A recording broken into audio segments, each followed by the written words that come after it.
Hey friends, what's up? Welcome back to Babylon Talmud. Today we're studying Daf Pei Beis, Daf 82 of Masechta Yevamos, friends. Who could tell me what Daf 82 talks about? Well, it continues talking about from yesterday, stuff being bottled, stuff becoming nullified to other stuff based on the machlokas between Rish Lakish and Rabbi Yochanan. That Rish Lakish says that kol shedarku limanu, something that is normally counted, so then it is not bottle. Whereas Rabbi Yochanan says no, even if it's normally counted, but if it's not exclusively counted, it could still be bottle. Something that's exclusively counted is not bottle. And we're going to continue with that. I what's it called? I propose we just jump in. So we're on Daf Pei Beis Amud Aleph, about 6-7 lines into the page. Rish Lakish, Maishna Reisha, Maishna Seifa. Ooh la la, friends, who can tell me what in the world this is talking about? Well, yesterday we saw a brisa. Now in that brisa, the Reisha had said that when you have one piece of korban chatos that is Tomei, that gets mixed together with 100 pieces that are tahor, so then it is bottle. Now, okay, but if you have one piece of a chatos that is tahor, that gets mixed together with 100 pieces of chulin that is tahor, well, in that case, the meat of the chatos is not bottle, and instead you sell everything to the kohen, to a kohen, because a kohen can eat the chatos, and of course can eat the chulin as well. Now, the question was on Rish Lakish, because Rish Lakish said that kol shedarku limanus, anything that is normally counted is not going to be will not be bottle, is significant and will not be bottle in the mixture, and therefore this chaticha, right, this piece of a korban chatos, would be considered significant. It's something that's counted. It would be considered significant, and therefore it would not be bottle, right? So if you have this chatos that's tamei, it would not be bottle in the 100 parts of chatos that are tahor. Now, the thing is that the brisa says that the piece of the korban chatos is bottle, right? The chatos that's psula is bottle, is nullified inside of the 100 parts that are the chatos that's tamei is bottle is nullified inside the 100 parts of the chatos that are tahor. So what's the deal? Because according to Rish Lakish, it should be significant and not nullified. Yet the Brisa is saying that it is nullified. So Rish Lakish says, well, even though yes, in theory it should not be nullified, but we're talking about where this piece of the chatos is dissolved. It's dissolved. Because it's dissolved, then it's not considered significant enough, and that, right, it's not considered significant enough, and that's why it is bottle. That's why it's bottle. So now here's the question, though. Friends, you ready? Here's the question. If we're talking about where the chatos is dissolved, and therefore it's not significant enough, and therefore it's bottle, well, then how come in the second part of the brisa it says that if you have chatos you have chatos that's tahor that gets mixed together with 100 parts chulin that's tahor, so in that case it's not bottle and you have to sell it to a kohen.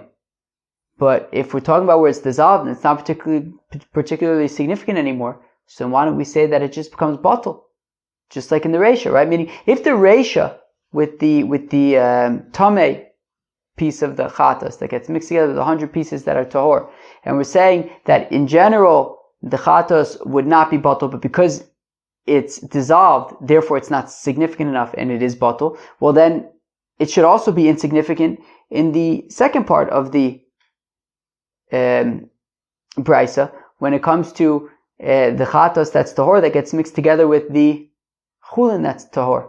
If it's dissolved, then it should be bottle. Oh, friends, you hear the kasha. Let's read inside.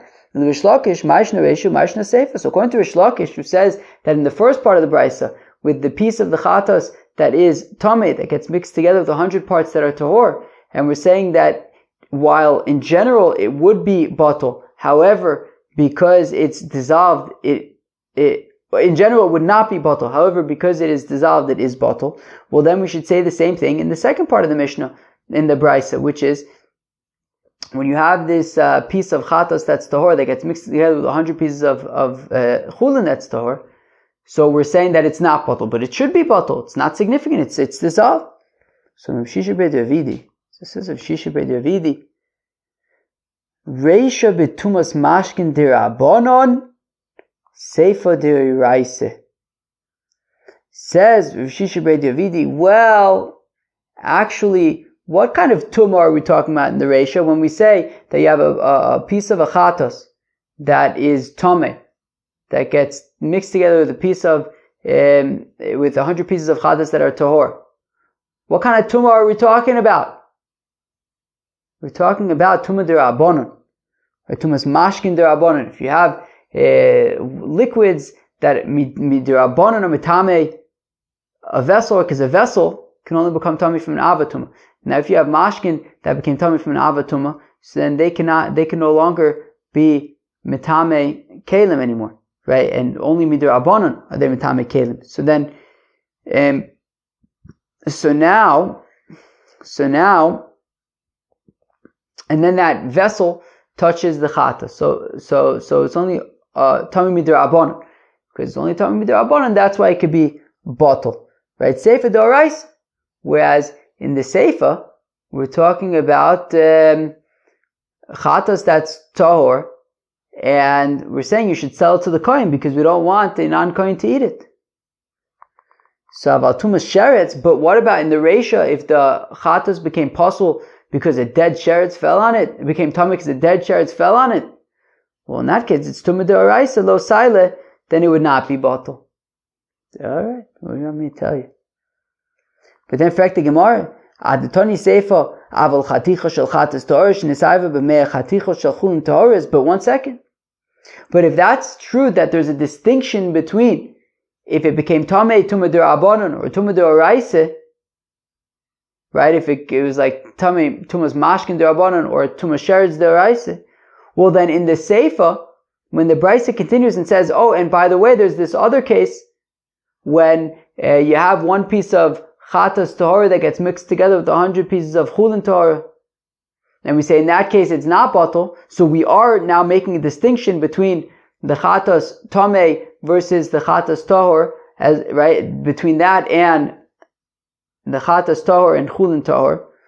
So then, right. So when it says seva aval chaticha shel chatas tahor, this piece of korban chatas that's tahor, that got mixed together with 100 pieces of chulin that's tahor. Low silas, so it's not bottle. Niflog v'lesne b'dida. Let's also add our additional distinction of the tumah. When do we say that in the reisha, when you have the piece of chatas that's tameh, and we say that it's bottle, it's betumas mashkin. That's only bottle when it's tumah d'rabbanan. Ava betumas sheretz. But if you have tumah d'oraisa, low. Well, then it's not going to be bottle, right? Meaning, if we're already making a distinction here between chatas tomei that gets mixed together with chatas tahor, right, on the one hand, versus chatas tahor that gets mixed together with chulin tahor, well, then make the further distinction that, by the way, when we say that a chatas tomei, when it gets mixed together with 100 pieces of chatas tahor, it's bottle. That's only when it's tumei b'dirabbanan. So, and for the Gemara, Torah b'Torah adif lei. So the Gemara says, well, it was more interesting to teach the Seifa. There's a bigger chiddush in the Seifa, which is that there's one piece of chatas that's tahor that gets mixed together with 100 pieces of chulin that are tahor. Nonetheless, the piece of chatas is not bottle, and you have to sell all of it to a kohen. The chiddush there is that, well, by trumeh, we would normally say that, right, by medumeh, we would normally say that if one part of truma gets mixed together with 100 parts of chulin, so in that case, the truma is bottle. And the chiddush is that over here, by kodshim, when you have the one piece of the chatas that gets mixed together with 100 pieces of chulin, it's not bottle. And that is a bigger chiddush, and that was what the Bryce wanted to teach about, rather than to talk about, tumah d'Rabbanon versus tumah sheretz. I guess that wasn't as interesting. Rabbi Omer says, Rabbi Reisha, Isur Lav Sefer Isur Kares. Rabbi says, look, you can even say that you can answer this question of what's the difference between the Reisha and the Seifa by saying, well, what's the Reisha? The Reisha is talking about one piece of a chatas that's tameh that gets mixed together with 100 pieces of a chatas that are tahor. The Seifa is talking about one piece of chatas that's tahor that gets mixed together with 100 pieces of chulin that's tahor. Well, if we look at the Reisha, where we have what's getting mixed together with the 100 parts of chulin? One part of a chatas that is tameh. Now, eating a chatas, eating kachim that's tameh, it's a lav. I mean, it's not allowed, it's a lav. But it's not like a isur kares or something, where as opposed to, if you have, let's say you have this chatichas chatas tahora, this piece of a chatas that's tahor, and it gets mixed together with chulin. Well, here's the thing, this chatas that theoretically, if you have a non-Kohen who's eating, or even a Kohen, if anybody eats this chatas that's tahor, and they themselves are in a state of tumah, well, then that's something that carries with it a chiyuv kares, right? It says, "V'nefesh asher tocha basum mizevach shlama shel Hashem v'tumasu lav v'nichrasa nefesh yime'amel." So then it's taka chiyuv kares. So in the sefer we're talking about chulin chatas tahora that gets mixed together with chulin tahora. Well, that chatas tahora is something that carries with it a chiyuv kares. That if somebody's tamei and eats it, it's chayiv kares. So whereas the reisha, when the chatas itself is tameya, so, worst comes to worst, it's a lav, which is not okay, but it's a lav, as opposed to chatas tahora. If a person is tummy who eats it, he's going to be chayiv kares. So therefore the Reish is talking about something that carries with it the potential for a lav, whereas the Seifa carries, where he's talking about something that, the thing that got mixed in is something that has the potential that carries with it a chiyuv kares, and therefore it's more significant, and that's why it's not bottle. Now, in fact, the Gemara, Rabu the Omar, Kol b'doraisa lo shnei iser, lav lo shnei iser kares. But one second, isn't Rabba's opinion that when it comes to something that's also b'doraisa, it really doesn't matter if it's a lav or kares? Like at the end of the day, we have to treat them the same. Sure, the punishment, practically speaking, will be different. One is lashes, one is kares, but that doesn't allow us to be more lenient in one case over the other, and therefore how could it be that we could say, okay, fine, it's only a lav, so therefore it's bottled, whereas that's carries the chiyuv kares is not bottled. I thought according to Rabbi, we don't make any distinctions. Sure, the outcome might be different, lashes versus kares, but that shouldn't affect our lenient attitude towards it. So kasha, it's like a good kasha. Rav Ashi Omer Sefer Mishum Da'aveh Ledavar Sheish Lo Matirin. So Rav Ashi wants to say that one piece of a chatas that's tar that gets mixed with 100 pieces of chatas that is with 100 pieces of chulin that is tar, so that's a davar sheish lo matirin. It's something that could later become tahor, mutter, right? As we learned in Masechta Beya, right? If you have like a beitza shenolda b'yom so it's not bottle, because if you just wait till after Yom Tov, you can eat it. So therefore, it's a davar. It's something that if you just wait, it'll become tahor, it'll become mutter. So then it's not going to be bottle. So Rav Ashi wants to say that the Seifa, when it comes to the chatichas chatos, that's tahora, so it's something that can become mutter. But now, one second. So something that could, at a later point become mutter is never going to be bottle, even in 1,000 parts. The Gemara says, but what Rav Ashi is saying is really a joke. Leman, because who is it become tahor for, or mutter for? If we're talking about the Kohen, well, it's already mutter. If it's for Yisrael, it's always going to be aser. Elo Rav Ashi badusai. Rather, what Rav Ashi is saying, we can't really take seriously. Meaning, as opposed to like an egg that's born on Yom Tiv, that's muksa, we say, well, just wait until after Yom Tiv, and then it's not muksa anymore. So it's a davar sheish lo matirin. It's something that right now is aser, but in the future will be mutter. And we say to Rav Ashi, I don't understand. What does davar sheish lo matirin have to do with this chulin that's tahor? If we're talking with this chatas that's tahor, if we're talking about for the Kohen, it's already permitted. if we're talking about for Yisrael, it's always going to be Aser. So I don't understand, Rav Ashi, what does this have to do with Davar Sheish Matirin? There isn't really anything that right now is forbidden that in the future is going to be permitted. So therefore we say that we can't really take Rav Ashi's opinion super seriously. So now, Frag the Gemara, V'savar Rabbi Yochanan Truma B'zman Hazeh D'Oraisa? Does Rabbi Yochanan really hold that Truma nowadays is Midoraisa? Yesterday we saw the Taka Rabbi Yochanan asked Akasha on Rish Lakish, right? He said, V'savar Truma B'zman Hazeh D'Orabanan. Do you really hold that Truma nowadays is Midorabanan? He also explained that according to Rabbi Yossi, an androgynous would even be able to feed his wife Chazev Ashok, right, which is the Oraisa, in addition to Truma, which is also sounds like it's Midoraisa according to Rabbi Yochanan. But now the Gemara wants to, right, the Gemara asks, V'sav Rabbi Yochanan Truma B'zman Hazeh D'Oraisa? Does Rabbi Yochanan really in fact hold that Truma nowadays is Midoraisa? V'atani, but we learn in the Brisa, Shtei Kupis. If you have two big boxes, Achal Shel Chulin v'Achal Shel Truma, in one big box there's Chulin, in the other big box there's Truma. L'fneim Shtei Soid, and in front of each box, respectively, there is a sa'a. There is like a smaller measure. Achal shel chulin v'achal shel truma. And one of chulin and one of truma. So in front of the big box of truma, there's a little measure of truma. In front of the big box of chulin, there's a little measure of chulin. V'naflu elu b'soch elu. And the small boxes fell into the big boxes. Hare elu mutar? No problem. We'll say, right, Shani Omer, because I say truma l'soch truma naflu, v'chulin l'soch chulin naflu. That I'll say that the truma fell into the truma, the chulin fell into the chulin, right? So you have a big box of truma and a small measure of truma, a big box of chulin, a small measure of chulin, and the small measures fell into the big boxes. So we say that it's okay. You can assume that the truma, right, the truma fell into the truma, the chulin fell into the chulin. Fine. It says Rish Lakish, V'hu sherabu chulin ala truma.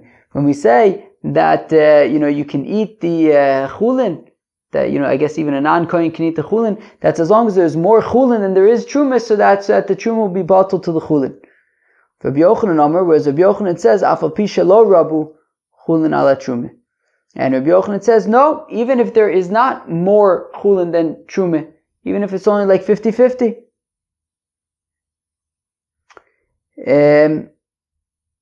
Fine.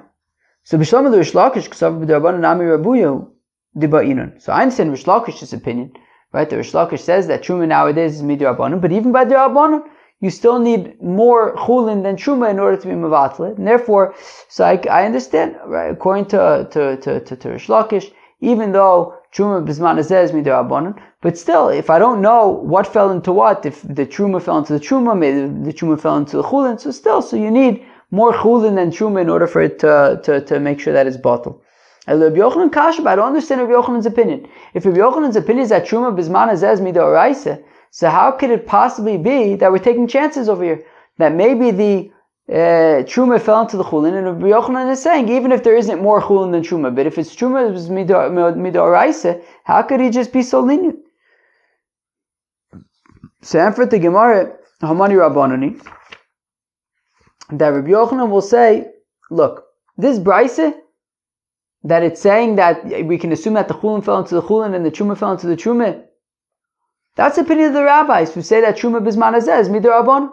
And I'm saying, says Rabbi Yochanan, that even according to the rabbis, you don't need a majority of chulin, right? More chulin than truma. According to the Rabbanan, you don't need that because truma b'zman hazeh is midrabanan. But earlier, when I said that the androgynous can be meichel to his wife, truma, and even chazav ashok, things that are midaraisa, so that was, of course, the opinion of Rabbi Yossi, right? If we look at the Mishnah, it's the opinion of Rabbi Yossi and Rabbi Shimon who say that an androgynous can be meichel his wife, truma, and Rabbi Yochanan is then adding that to that even chazav ashok, right? Things that, right, truma midoraisa, chazav ashok midoraisa. But that's dafka according to Rabbi Yossi, who holds that truma b'zman hazeh is taka midoraisa. The Tanya is we learn in the brisa b'sei the olam asher yosha v'secha v'yirishta, right? That it says that the Eibusher is going to take you into the land that your ancestors inherited, and I guess they were inherited. Yerush Rishona v'Shniya yesh loin v'Shlishis in loin. That means he says Asher Yarsha v'Secha v'Rishta. It mentions two inheritances over there, and that's referring to when the Yidden came into Eretz Yisrael with Yoshua, as well as when the Yidden came back for the second temple. But once the Yidden came back, according to Rabbi Yossi, once the Yidden came back in the second temple, the holiness of Eretz Yisrael remains. And therefore, nowadays, the Truma is Midoraisa, just like it was during the second temple. So therefore, Rabbi Yossi's opinion is that Truma Bizman Hazeh is Midoraisa. V'Amar Rabbi Yochanan Mantana Seder Olam Rebbe. Who is the author of Seder Olam, where this Brisa is from? It's Rabbi Yossi. And therefore, Rabbi Yossi's opinion is that Truma Bizman Hazeh is Midoraisa. And Truma Bizman Hazeh is Midoraisa.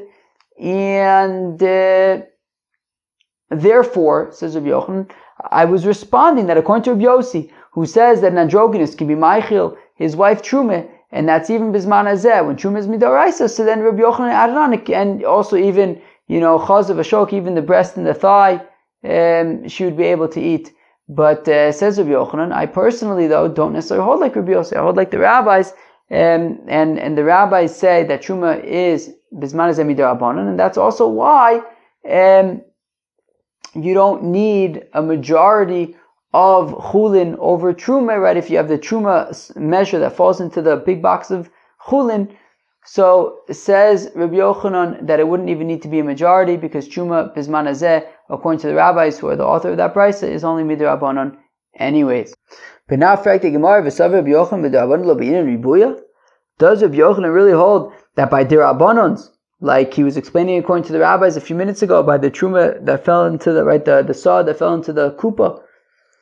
Does Rabbi Yochanan really hold that? Does Rabbi Yochanan really hold that you don't actually need a majority of chulin over the truma? We learn in a Mishnah, mikveh. If you have a mikveh sheish bar barim saw that has in it exactly the requisite amount of water to make it a kosher mikveh, 40 saw. Michuvanus, exactly 40 saw. Nasan saw v'notel saw, and then he added a saw of fruit juice, and then took out a saw of mikveh water, right? So fruit juice is not permitted as a kosher mikveh. So you add exactly a kosher mikveh, and then he starts playing games. He adds a saw of fruit juice, and then he removes a saw from the mikveh. Adds another saw of fruit juice, and then he removes a saw from the mikveh, and he keeps on doing that. Kosher. The Mishnah, the mikveh remains kosher. V'amar Rabbi Yehuda bar Shila amar Basi amar Rabbi Yochanan ad ruba. That you can continue playing this game, adding a saw, removing a saw, until you get to the majority. My lab the nishtaya ruba, implying that meaning until you get to the last point where it's a majority, i.e., you still have to have a majority of the kosher mikveh. Lo nishkol rubo. No, what it means is that he gets up to a half, right? So meaning, okay, fine. So right. So when it came to the small container of truma that got mixed into the chulin, said Rabbi Yochanan, you don't necessarily need a majority. We were trying to understand by this mikveh, doesn't it imply that by the mikveh you would have to have a majority of kosher mikveh water? To which we're saying no, it could technically be 50-50. Or you could say that actually Rabbi Yochanan does require a majority of the kosher stuff, but viba yiseima she'ani acha dikalim she'ani omer. Or you could say that yes, even though Rabbi Yochanan says that in general you would need a majority of the kosher stuff, but in this case with the boxes of truma and chulin and the saws of truma and chulin, there was a rationale. That meaning I will assume that the chulin fell into the chulin and the truma fell into the truma, and therefore, since we're making that assumption, so therefore you don't even need the majority. In that case, you don't need a majority because there's a rationale, because I'll say that the chulin fell into the chulin and that the truma fell into the truma. In fact, the Gemara Tnan, we learn in our Mishnah, androgynous no say, that an androgynous is allowed to get married to a girl, implying that it should be pretty clear if he could marry a girl lechatchila, then he must be considered a boy. And if he's considered a boy, then he should even be able to feed his wife chazav v'shok. Why does Rish Lakish say that he's not allowed to feed his wife chazav v'shok? So tni im nasa. Say no, if he did get married, but it's b'di'evet. no say katani, but it says no say. It sounds like lichatchila. But let me ask you, what does it mean that he's not able to be betrothed? Doesn't that sound b'di'evet? Elamai nisa di'evet. No say nami di'evet. So if getting married is b'di'evet, so and I would say even marrying would be b'di'evet. Amri, they say lo. No say lichatchila mashmo. Avalo nisa di'evet nami lo. No, it says that no say is lichatchila, that he's allowed to get married lichatchila to a girl. And we're saying, but when it says nisa, to get married, that's even b'di'evet, no. So the point is that we do actually treat him like a boy, and it's taka akasha on Rish Lakish, that if we treat him like a boy, then he should be able to even feed his wife the breast and the thigh of korbanos. Midikatani seifa Rabbi Eliezer Omer, but from the fact that the seifa of the Mishnah says that according to Rabbi Eliezer, androgynous chayv olav skila, that if a man sleeps with an androgynous, he's going to be chayiv stoning. Kizachar, like a man that sleeps with a man. Michlad Tanakama sapuki misapkale, implying that according to the Tanakama, he's not sure if an androgynous is a boy or a girl. So the Gemara says no. Bein lamar, mifshit pshitale. No, both according to the Tanakama and according to Rabbi Eliezer, it's clear that an androgynous is a boy. Ika benayu, the nafkamina is skila mishnei mekomis. Would you be chayiv skila if a fellow sleeps with an androgynous, kidarko and shelo kidarko, because a androgynous is both a boy and a girl. So if you sleep with the fellow, anally and vaginally, this fellow, so you'll be chayiv skila twice. Well, that's the shaila. So the ma'asav chayivin olav skila mishnei mekomis to ma'asav kizocher. You'll be chayiv skila, and we're going to have to explain exactly why, but even if you sleep with him vaginally and or anally, the other one is no, only for anal. Well, friends, that was Daf Pei Beis Masechta Yevamos. I hope you enjoyed it. Peace out.